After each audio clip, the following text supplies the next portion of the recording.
أعوذ بالله من الشيطان الرجيم. قال ألم قل لك إنك لن تستطيع معي صبرا. قال إن سألتك عن شيء بعدها فلا تصاحبني قد بلغت من لدني عذرا. فانطلقا حتى إذا أتيا أهل قرية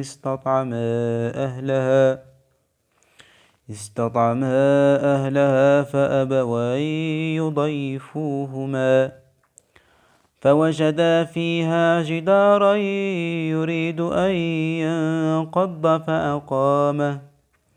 قال لو شئت لاتخذت عليه أجرا.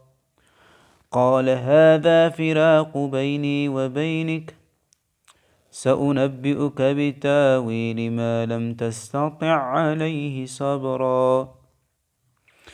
أما السفينة فكانت لمساكين يعملون في البحر فأردت أن أعيبها وكان وراءهم مالك يأخذ كل سفينة غصبا.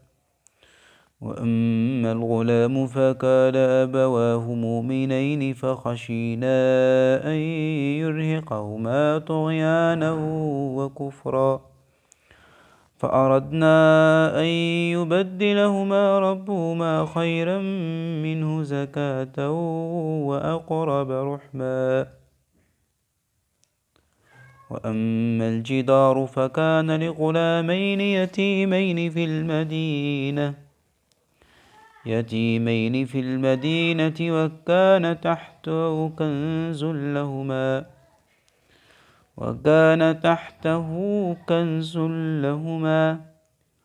وكان أبوهما صالحا فأراد ربك أن يبلغا أشدهما ويستخرجا كنزهما رحمة من ربك وما فعلته عن أمري ذلك تاويل ما لم تسطع عليه صبرا.